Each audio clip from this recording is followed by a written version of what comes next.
The night I almost died, my phone had exactly 2 new messages. One was a coupon from an auto parts store. The other was 3 weeks old from my daughter, and it just said, "Happy birthday, Dad. Sorry I missed it."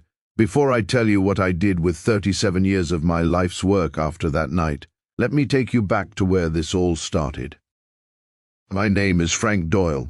I'm 63 years old, and for 37 years I've run a small hardware store on the east side of Erie, Pennsylvania.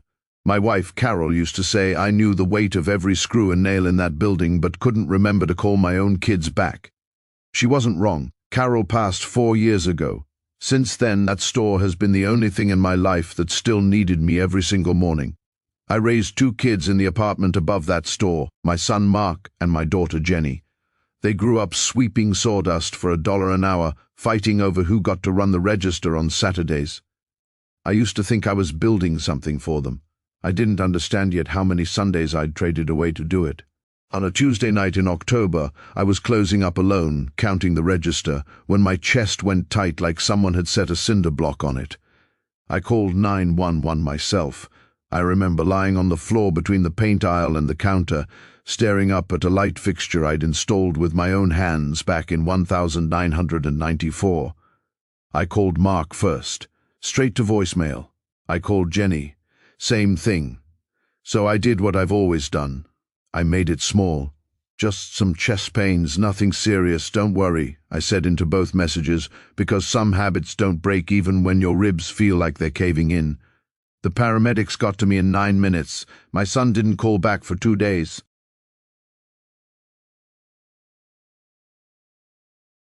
The man who actually showed up that night was Ray Thompson. Ray's worked behind my counter for 22 years.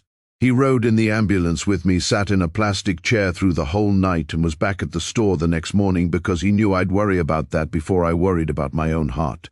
3 days later, Mark and Jenny finally came to the hospital. Flowers, a stuffed animal from the gift shop, 20 minutes of small talk about traffic and deadlines.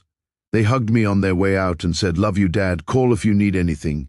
I lay back on that pillow and understood something I didn't want to understand. Being there for someone is like a porch light. It doesn't matter how bright it is if nobody ever actually drives past to see it lit.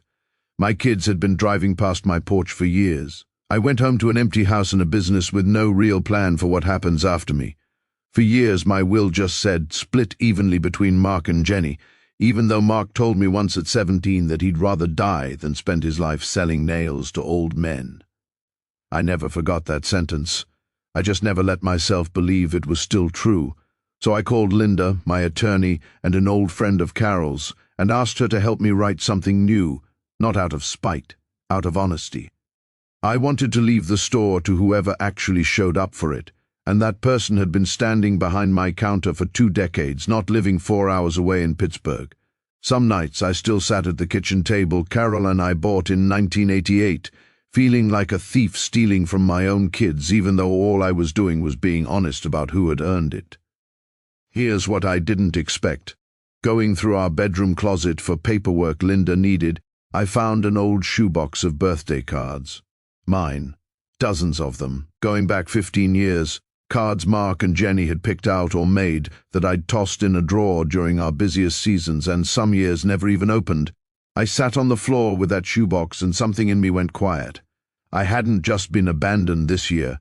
I'd been quietly disappearing on them for 20 years, one busy season at a time. Grief didn't make my kids distant. It just finished a job that loneliness had already started, back when Carol first got sick and I buried myself in that store to keep from feeling anything at all. I didn't tear up the new will. Ray had earned his half of that store with 22 years of Tuesdays nobody else showed up for, and that was never going to change. But I did something else.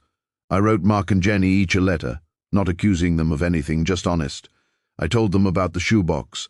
I told them I was sorry for the birthdays I'd missed while I was grieving in the only place that ever made sense to me. And I told them the store didn't need them anymore, but I still did. 6 months later, on an ordinary Tuesday afternoon, Mark walked into the store in old jeans, no occasion, no announcement. He picked up a box cutter and started breaking down cardboard by the loading dock, the way he used to when he was 14 and mad at the world.